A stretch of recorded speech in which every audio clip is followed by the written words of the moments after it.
make the dining experience interactive.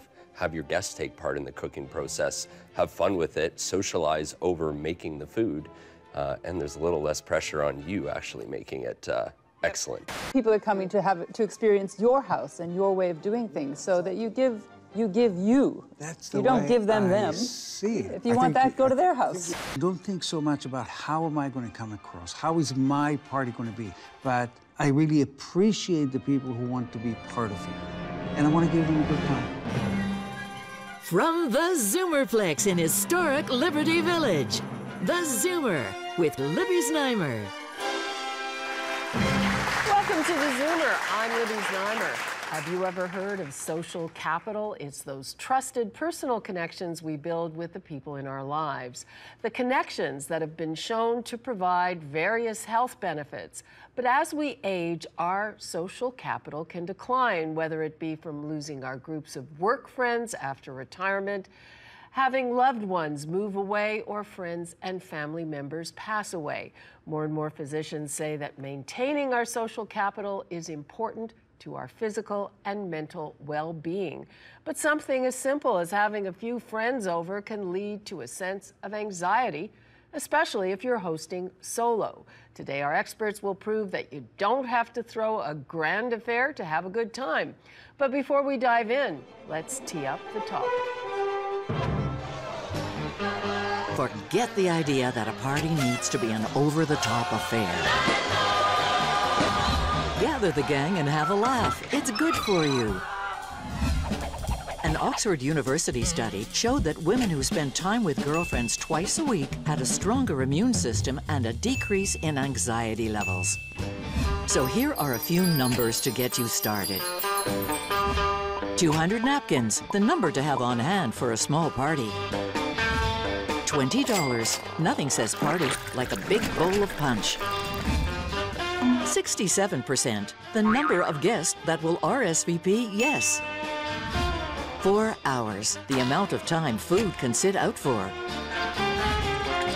10 degrees, the temperature at which it's too cold to entertain outside.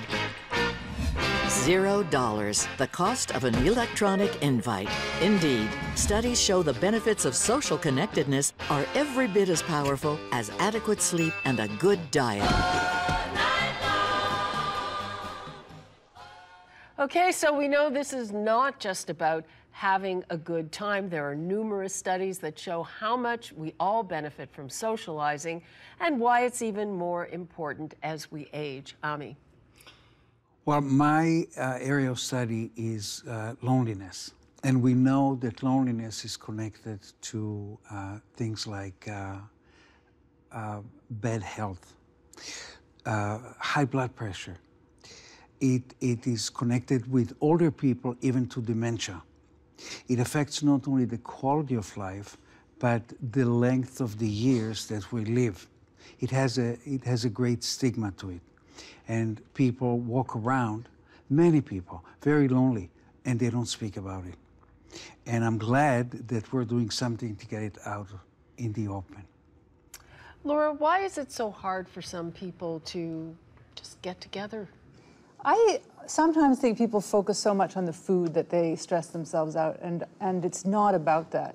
If you put in your head that you have to do a big meal and behave like a restaurant, then it's intimidated for even you and me, I think. Julian's a chef. So I think you have to let home cooking be home cooking and let people participate, and just keep it simple and not, I don't know. I think also spaces are an issue. People worry about how they'll be perceived. And in a lot of housing that's being built now, dining spaces are being left right out of the architecture. All these condos, there's no room even for a table. So how do you gather? Any way they can, you know, wherever you can. If you have to throw it in the backyard, throw it in the backyard. If you've got to do it in the kitchen, do it in the kitchen. Right? I do it anywhere. Everywhere. I've lived in so many places, Yeah. but I think part of what helps with loneliness and part of hospitality is vulnerability and being willing to say, okay, this is me, take me as I am, and it sort of, it puts everyone else more at ease too, if you just be yourself. And sometimes being able to say, you know, I tried this recipe and it's a little overcooked or it's a little something, right? Absolutely. And a big part of what we do is we teach people how to cook, and we break down all that, the walls of feeling overwhelmed or feeling like you're just not good enough to serve, to cater a meal yourself. So what I try and show people to do is actually make the dining experience interactive. Have your guests take part in the cooking process, have fun with it, socialize over making the food, and there's a little less pressure on you actually making it excellent, right? If it doesn't work, you blame them. Exactly. Look at the mess you made. You gotta eat it, you made it. What about socializing over making the drinks? It's almost identical as a chef. I would love to get everyone else involved, and let's do it together. So it's more interactive, and it creates more of a bond with each other as well. We did something together. It wasn't, oh, I went to a party. It's, we did something together, and that's the difference between you know, just doing something to say you did something, or to actually be social and to feel some emotion and get involved and use a little love. We can keep it simple, and that's the best way to do anything, especially in the kitchen or in the, on the bar. Keep it simple. Ami, what do you tell people to take that? Sometimes it's a first step that stops people. It's like, oh, I can't be bothered, or people won't want to come to my house, or what. How do you get people to take that first step? Lonely people have problems with social risks. We all take them. They're afraid to take them. They're also super sensitive to rejection. And when people come to me in my private practice and they say, I'm lonely, I don't know what to do, one of the things that I try to do with them is help them get out of learned helplessness. Learned helplessness is when we grow up and we're being attacked in some way at home or outside, and no matter what we'll do, we can't get out of it. How much of when you see this is because somebody may have lost a loved one or a close friend, and how long does it, you know, how does that affect different people? Loneliness can be viewed as coming from two sources. One is reactive loneliness, which is happening because someone lost a close friend, somebody lost a lover, someone lost a father, etc., etc. But there's another loneliness that is essential loneliness, and this kind is intertwined in the person's personality. And I've had couples who came to me and said, look, we love each other. And the man said, in that case, I do everything with and for her, and she still maintains that she's lonely. And it's almost not related to what he's going to do. The loneliness is part of her. And she will need some therapeutic help to come out of it. In terms of reactive loneliness, loneliness that happens because of the situation, one way is to attempt to change the situation or our reaction to the situation. I have two kids, a 2-year-old and a 3-month-old, and we find ourselves, my wife and I, in a bit of a state of loneliness occasionally. We're not going out and socializing as much as we used to. We're kind of locked at home, and the types of people that we're used to socializing with, well, if you don't have kids, then we end up not seeing those people. So different part of our lives, but I see a lot of parallels, definitely. So for us, we're always trying to invite people, but there are a lack of people available because they're in different parts of their life. They're with kids, they're not with kids. But aren't you also limited as to who and when you can invite? Absolutely. You have little kids. Oh, dinner's at 6 p.m. for sure. Exactly. Yeah. I'll get back to you on that. And listen, that's why research suggests, I'll say something which is not socially acceptable, kids are not good for a marriage. Kids are not good for the marriage. Yeah. And things are really changing after the parents have kids. No kidding. Well, there you go. When we come back, we'll mix up some simple cocktails and mocktails to impress your guests. Stay tuned.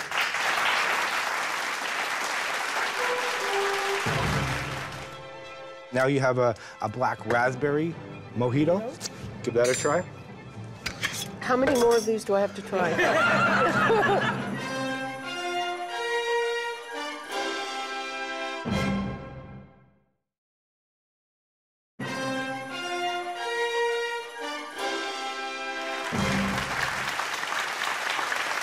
Welcome back. I'm here with Rob Berry. He's the co-owner of the Bartending School of Ontario, and he's going to show us some easy peasy cocktails. Easy peasy, something from your fridge, something that you could do really quick and still delicious. So we're gonna start out with a basic daiquiri turn into mojito, turn into a sour real quick. So I'm gonna get you to volunteer and help me out. You're gonna put this in there, squeeze that into that glass over there for me. Okay. Perfect.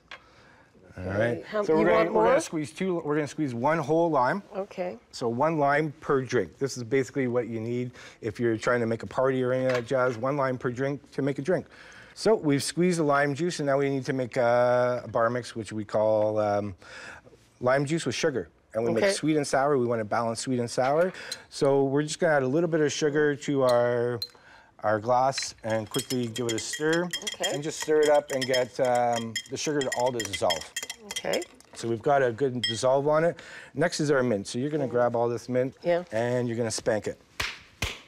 Spank that mint, bad mint, good mint, very good. And you can smell that mint right now. You can really get a bouquet of it. And so instead of ripping it and shredding it up, spank the mint, throw it into the glass. You're golden. Beautiful. We're gonna grab our spoon and we're gonna pull the juice with the mint and we're gonna mix it all together. We could put ice, rum when we're done, but we're also gonna put in our wonderful crushed ice. Okay. 1 ounce of our lovely rum liquor.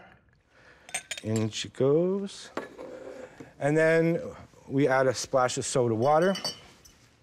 Just a splash? A splash, you don't need much. We don't want 7-Up or soda. We don't want a lot of that. Basically, we want the rum. Okay. And the mint. Let's get to the point here, right? Let's get to the point. Now we have our mojito, and then I love mojitos. it's good to go. Mojito. Am I allowed to taste Please that? do, please do. And if you don't taste it, I'll be upset.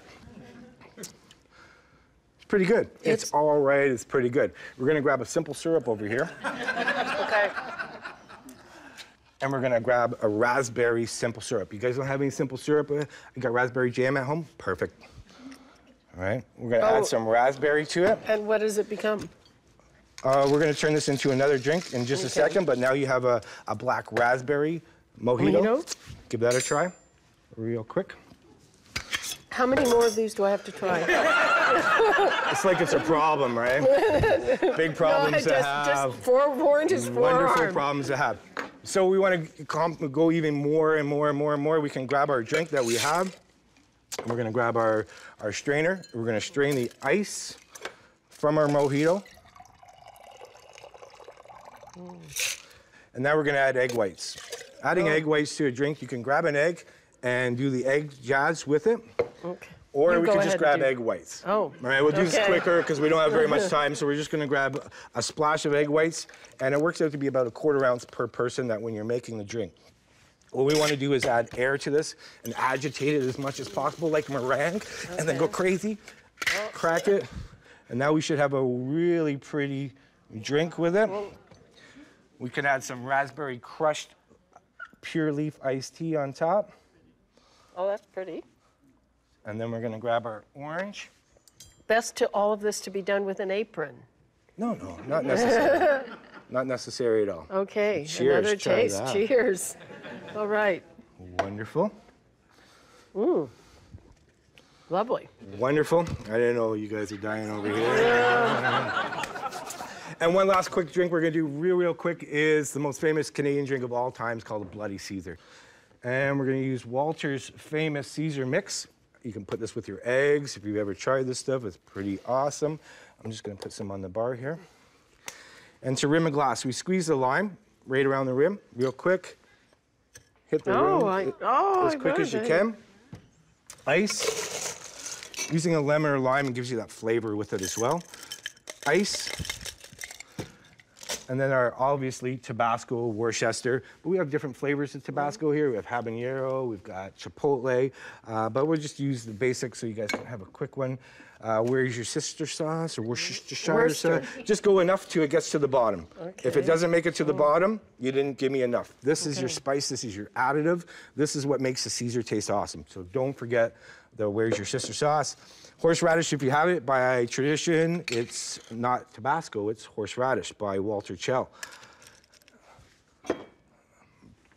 Salt, pepper. We're also going to do some Montreal steak spice. If you have maple syrup, it's always a good idea. Say you have basil in the back in your garden, spank the basil, throw it in. Basil, tomatoes, right, chef? Just saying. All right. All right. Vodka. Beautiful. And Clamato juice. Today we're going to be using Walter's smoked maple. You like this Walter guy? He's the inventor of the Caesar in 1969. We sell more Caesars than McDonald's sells Big Macs. So if you're gonna do it, might as well do it right. All right, and last but not least, our Caesar. Squeezing a lime inside is always a good idea. I forgot to put all my spices in, but we're gonna do it now anyways. You should put all this flavoring agents in the bottom before you add your Clamato juice. So spice your rice first. We're gonna use a little banana pepper juice, a little pickle juice. And sometimes it doesn't always have to be vodka. I've used whiskey, I've used gin, I've used tequila, black whiskey. Gibson's whiskey was wonderful. 40 Creek, wonderful. Oh. Whoa. All right, that'll just explain it all to you right there. Lovely. Any of these drinks that we have here, we can always add more of a flavor. Everything good? Still upright? All right, all right. And if you want to turn any of these into a mocktail, you just take out the alcohol? Don't put any booze into it, and you could add other flavors. Here we have Double Dutch. We have a cranberry ginger tonic, and we could add that to the fizz here, and that's going to add more of a fizz to it and elevate the drink as well. So don't always have to drink, but it's always a good idea. Wonderful. Okay, thanks so much. You're very welcome. Delicious. Okay, we'll have more when we come back. Perfect.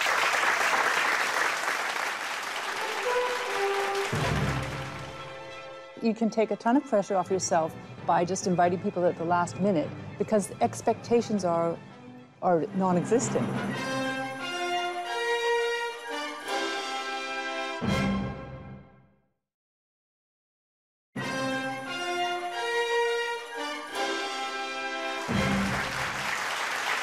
Okay, welcome back. We've had a drink, we're loosened up. Now, before we get to the food, let's talk about why so many people get stressed out at the prospect of having people over or throwing a party. Does it have to be as stressful as, you know, people make such a big deal out of it sometimes? I think we were talking in the break about spontaneity, and I think you can take a ton of pressure off yourself by just inviting people at the last minute because expectations are non-existent. You know, if you invite someone and say, come for dinner on Friday night, they get all ready and they expect something. But if you say, I'm boiling spaghetti, do you want to come over? Then they come over and they get spaghetti and they're happy. So keep it simple.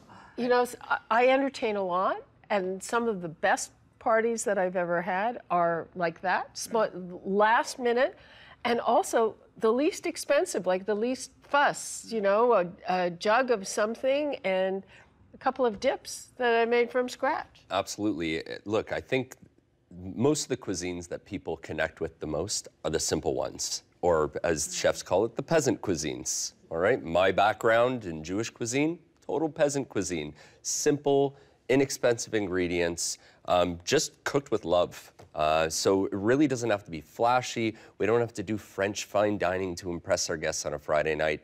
We just have to get some simple ingredients, put something nice and easy together, something that you know you're gonna knock out of the park. Maybe something from your childhood that can speak to you so you can speak to others and connect. You know what? I'm thinking it's probably better if you're not worried about knocking it out of the park. And if we bring in psychology a bit to the discussion, then what we need to do is get out of the self-centeredness. When people are very worried, how am I going to come across? How is my party going to be? If you just throw an evening and don't think so much about how will I be presented through it, but it's wonderful to have people around. I really appreciate the people who want to be part of it, and I want to give them a good time. I think any time is a good time. Even if you think it was a bad time, it was still a good time because you're still around your friends. And you got to stop making excuses about doing this, doing that. Just do it. Just be around, be social, just do it. You're putting yourself in the situation you don't need to be put in. You know, I always find that the most important part is figuring out the people that you're putting together. And I know that a lot of people that I've put together at our home, they become friends. Me too. I mean, I think that's why it's good for as many people to be hosts as possible in the world. So I invite lots of people who are single or who are without anybody else. And I think I like to host. Not everybody does, but if you do, you should do it because there are all those people out there who need Well, inviting. exactly. And if you're a single person and you host them, they owe you an invitation. That's so right. That's right. Well, And sometimes I think very unpredictable mixing, like mixing age groups or throwing in a wild card in a group that has got together so much that they need a little injection of life. New blood. So, yeah, new blood. And That's all And a fun. bit of alcohol, and it always helps. Well, that's the New blood and some loosen. alcohol. I say answer the door in your pajamas, and that's a great, Absolutely. great way to take any pretense out of the evening, and then everyone's comfortable, right? Or the equivalent of pajamas in some kind of casual atmosphere. Hold it right there. I was invited know to where a you're party going. once, and everyone was told to wear pajamas. Pajama parties. Yeah. It was, I Toga think it was parties, New Year's pajama Day. parties, yeah. And they made breakfast at night, and we watched a movie in our pajamas. That sounds like That's fun. fun, yes. Takes the seriousness out of it. For sure. Do you have some suggestions for really inexpensive menus? Because I think that is probably a real barrier for a lot of people. So absolutely. See, the only issue that comes with inexpensive is coming off, as we say, as like cheap. And we're really not putting our best foot forward. But a really nifty way of kind of turning that around is take an inexpensive meal like pizza night, for instance, and make your own dough or bring in fresh dough. Have everyone put together their own little pizza. Then all of a sudden you've taken a cheap pizza night and you've turned it into this experience where people are having fun and, oh, what did you put on yours? Oh, you do pineapple. It starts breaking the ice, creating conversation. So we're going to be preparing a nice inexpensive meal later, and I'll show you exactly how we can work that. You know, I don't think I've ever been at someone's home and thought, this is a cheap meal or this is an expensive meal. I mean, people But some might worry. people- Yes. Oh, this is totally in your own head. When you're inviting the right people over, which you should be, friends, family, close ones, even perfect strangers, friends of friends, you should be inviting people that aren't just going to judge you like that.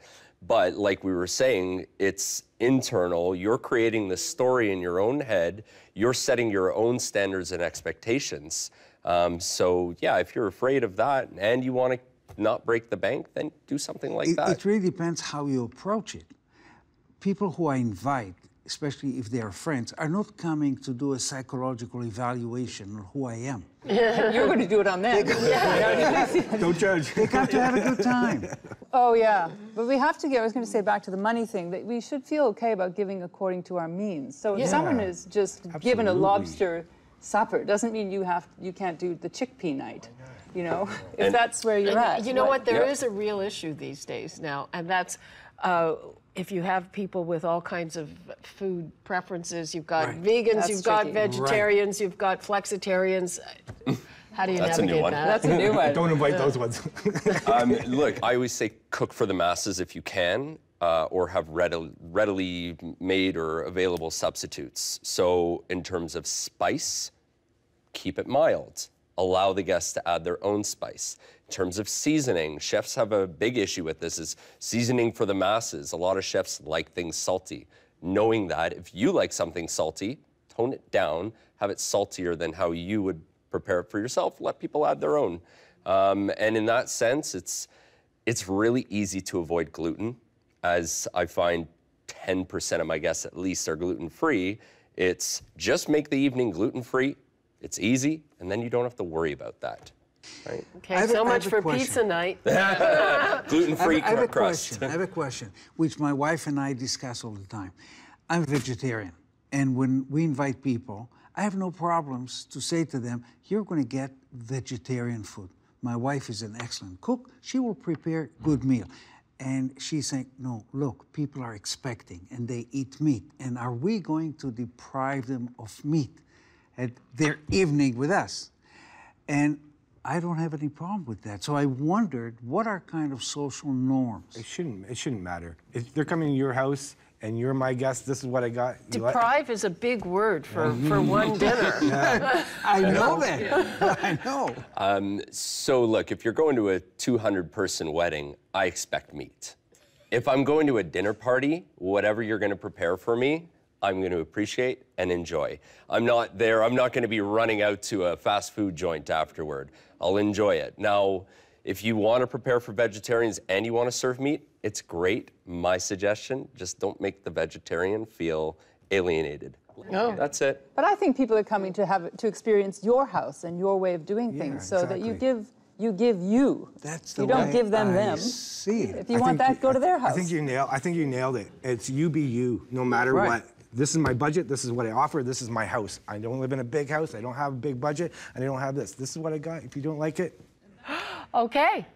When we come back, the chef will show us some easy, quick, and inexpensive options for entertaining, and that's next.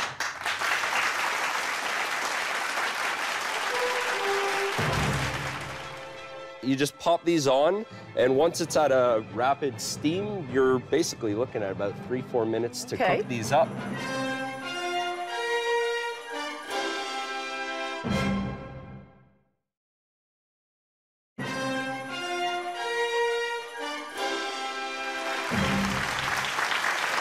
Welcome back. I'm here with Chef Julian Panzer from the Chef Upstairs, and he's going to show us how to whip up a quick, easy, and inexpensive meal.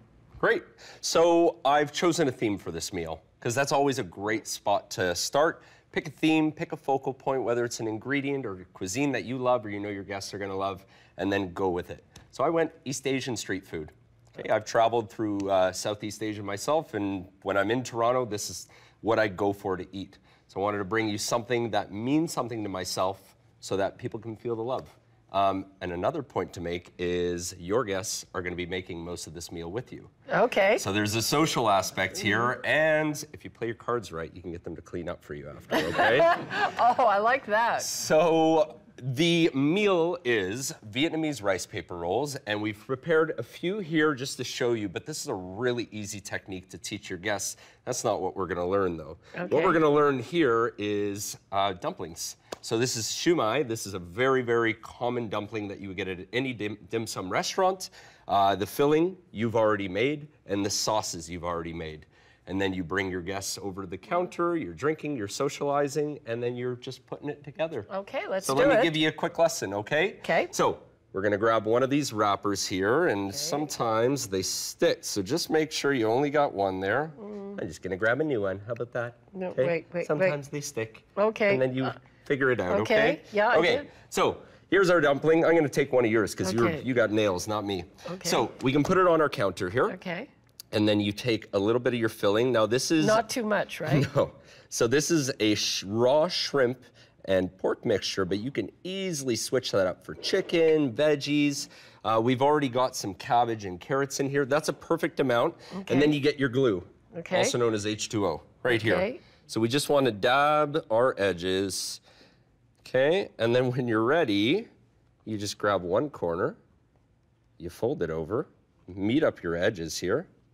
At this point, if you want, you can take it in your hand, and we meet our edges up, and pinch, pinch, pinch, pinch, pinch.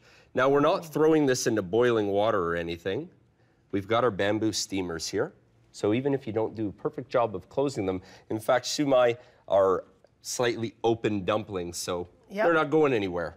So this is another one where you can really overstuff your dumpling here. So let's grab quite a bit of filling. Oh, more. Oh yeah, right in the center. Make it worth your while. And I'm gonna go ahead and dab my edges a little bit here. So now, watch this one. Okay. So grab two of your corners, like I am. Okay. There you go. And pinch them in and pinch them together. Perfect. Now just turn it around. Yep. Do the same thing to the other side. And these are actually really easy to grab with chopsticks now, right? You just grab the corner and then up and in. Okay. Okay. I think I put too much in mine. No, you didn't. No? That's perfect. That's going to steam and it's going to bind together, and that's not going anywhere. Okay. So then we throw the lid on, and by the way, these steamers you can grab for like $4 from most Asian grocers. All you do is throw. I wasn't quite sure how to use them, so you just put them in a frying pan? Yeah, so I've got pans on high heat here, just with some water. Just a little bit. That's it. You just pop these on, and once it's at a rapid steam, you're basically looking at about 3-4 minutes to cook these up. So also with that interactive and social component is once you've filled up all of these dumpling steamers, these bamboo steamers, you can actually put one of these burners, whether it's butane or induction, right in the center of your dinner table. And then everyone has their raw dumplings and throw it in the center and you cook throughout the evening as you're hanging out. In the meantime, you've made your Vietnamese rice paper rolls. Why don't I just tear one open for you, okay? I think so. Yeah, here, we'll grab one of our trusty chopsticks. So right here, we've got just some, my namesake, julienne, of cucumber and red pepper. I threw in a little bit of scallion and some lettuce, and you're just rolling it up like back at your high school parties. Is there... Not yours specifically, you don't have to assume anything. And then for desserts, mango sorbet. So any that sorbet, sounds complicated. Oh, does it now? Yeah. So any sorbet really is just frozen fruit blended together with something to flavor it. So my In mango, just a blender, or do you need a ice cream blender machine? or a food processor, whatever works for you. I find food processor works a little bit better just because it's wider base and, you know, blender. Oh, I thought you needed one of those ice cream blessed chiller things. Not at all. Nope. So you can buy pre-frozen chunks of mango, throw it into the food processor with a little bit of lime juice. If you want to sweeten it up with something, honey, maple syrup, sugar, blend it up, and that's sorbet. That can be ready to go in the freezer, and it's super inexpensive. You can probably get away with 8 dinner guests, probably $10 for dessert. Wow. Sound good? Sound good. So between the rice paper rolls and the dumplings, you've got plenty of interaction, plenty of social connection with people. Really, because at the Chef Upstairs, we teach cooking classes all the time. We do interactive cooking parties. So we find that the icebreaker happens as soon as you walk in the door. As soon as people see a kitchen, it's the heart of the home for us. Everyone connects with the kitchen. So it's all of those kind of discomfort or lack of social anxiety, all that's just thrown out the door as soon as you walk in. And the same thing with your guests. They come to the home and they smell your miso soup already on the stove. And they say, "What's for dinner?" I said, "Well, let's do it. Let's have fun." Okay, sounds great. Thank you. Awesome, my pleasure. Okay, we'll be back with more right after the break. Stay tuned.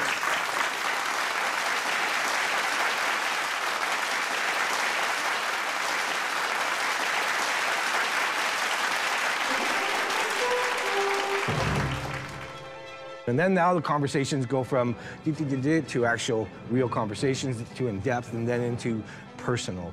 And then we get into knowing each other.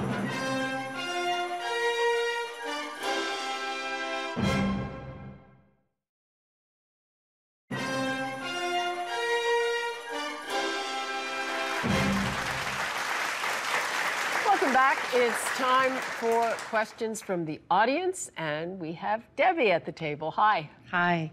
My question is, if I'm inviting a number of single guests to my house, how do I ensure that no one feels isolated from any of the conversations, that everybody's getting along? Is it my issue to worry about them, or do I leave it up to the guests to try and intermingle amongst themselves? Well, I think people have to be grown-ups, and there's a responsibility in guests too to get along and not to. If you see you're getting on difficult territory, someone gets on politics, and you see it's iffy, you can try to steer it away. But it's up to them too to say, you know, people have different opinions, and anyway, I don't think it should all be on you. Well, and I always say, no money, no religion, no politics. And then What does that everything should be leave? okay. Then what? The weather. I'll take it all. I totally disagree. I think you should be able to talk about anything. I think in a world where everyone says taboo, taboo, taboo, we shouldn't talk about politics, we shouldn't talk about that, well, then you're not encouraging the debate. And maybe that's what we're lacking of nowadays. That's why Trump was chosen. That's why. Here we go. See the politics. I think in the world. But it doesn't have to be that way, right? It can be, let's have a drink and it's starting a conversation, and it doesn't matter which way the conversation is going, we're having a conversation, and let's learn about each other and what it's all about with each other. See, but it depends. You know, we've had lots of great conversations, but sometimes, especially when we've had a room full of journalists, there have been some rip-roaring fights. Oh, yeah. I've seen some too. Like... But I think the more that we do this, I mean, you come to the table, you don't bring weapons, it's a place of peace. Exactly. It's true. And I think more of that would make the world a better place because people would learn to listen and to accept differences of opinion over the table. And a drink always helps. Yeah, for sure. And good food. Okay, thank you. Thank you.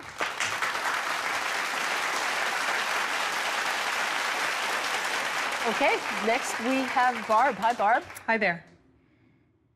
So my question is for the bartender. Shoot. So you made some wonderful cocktails over there. Yes. I myself make mojitos on a regular basis. Always. And so it seems to be that another person, by the time I'm done, I need 10 drinks every 10 minutes. That's why. Can you, or how do you make those types of cocktails in a larger quantity so that you, as the hostess, aren't constantly mixing those drinks? Perfect. So we had a picture of mint on the side there. Just grab your bouquet of mint, and instead of doing the lime, the sugar, and all that jazz from scratch, because that's all you had in your fridge, well, say you did have the time to prepare for it, you buy lemonade or limeade, and there's your sweet and sour mix right off the get-go. So ice, lemonade, limeade, mint, rum, you're done.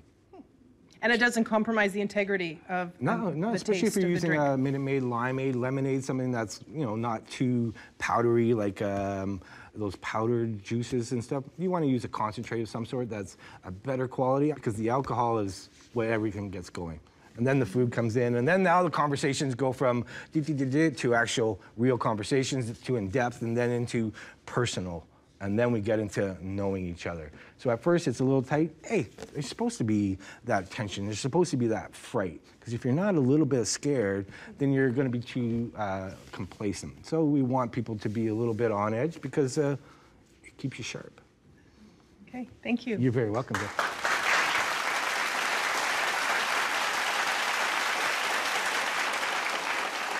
Hey, next up, Roberta. Hi, Roberta. Hi, good to meet you all. My question is, what kind of foods can you prepare or serve when you're dealing with a limited refrigeration situation, say a picnic or an outdoors event? So if I can, without going too far in depth on this, we have a temperature danger zone. That's the bad temperature of holding food, right? Right. We can only hold it in that temperature for up to 4 hours, but you got 4 hours. So chicken is out of the fridge 3 hours before your guests are served dinner.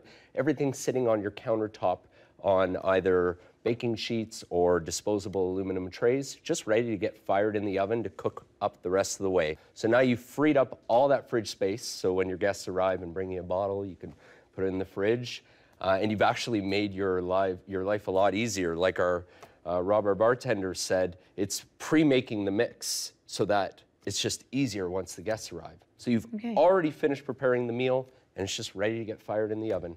It's all about the prep, like you said. That's it. I hate to bring up something so retro, but casseroles, which we never make. It's such a useful thing to have those square pans that you just fill with whatever thing you're making. You know, find an old cookbook and put them in slide it in the fridge, and then you just go fridge, oven, make a salad, and you're hosting. Okay. And if you don't have the room for the fridge, just put ice in the bathtub. I like it, thank you. You can put everything in there. In the sink, in a bucket, whatever, but it's all about the prep. So if you can always have all those juices and all that prepped up, I like gin, I like vodka, I like tequila. So then we can all have the same drink, but just a different base liquor, and you all use that same juice.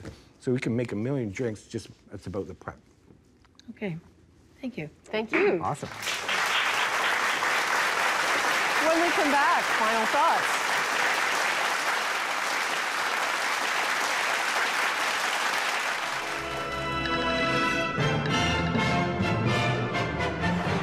In a previous episode of theZoomer, we discussed traveling. Joanne wrote on Twitter, "Retirement opened up a whole new world of travel for me. I finally have the time to visit places around the world that I've always wanted to go. Next up, Paris. #LovingRetirement." Susan was in our audience for the show and had this to say via email. "When I go to a party, I'd expect there to be food options for everyone. Whenever I have people over, I make sure everyone is able to have a good time. And I also make sure that everyone can enjoy the food, no matter their dietary preference." Keep the comments coming in and connect with us on Facebook, Twitter, and via email at rsvp@zoomermedia.ca.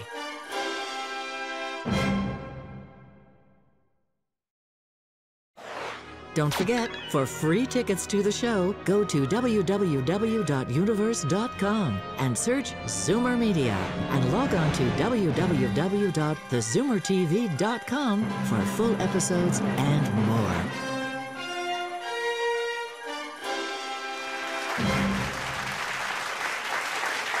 Welcome back to theZoomer. It's now time for final thoughts, starting to my left. Well, I think we live in very inhospitable times, and that can make us all very nervous. And I think by hosting at home, we're taking a certain power back and making the world a better place. So we should all host more often. I think that as long as you give it love and you're honest to yourself and your guests, whatever you prepare and however you prepare it is going to be beautiful, and just be welcoming. Wonderful. I think we said it earlier on, you be you. It shouldn't be about, oh, I hope I impress and I don't do, it's too much stress. You should be having a great time, and that's what it should be about you and your guests. We talked about loneliness, and we need to acknowledge that it's part of human nature. And it's okay to feel lonely, but we don't have to remain lonely. And socialization is one way of dealing with it. It's important to do away with the stigma of loneliness. And once we admit that we are lonely, we can do something about it. That's very good advice. And thank you for being with us. Take it from me, I entertain a lot. The most important part is the people. Some of the best parties I have had were impromptu, the least planned, and the least expensive get-togethers. So give it a try. We'll see you soon. It's time to zoom out.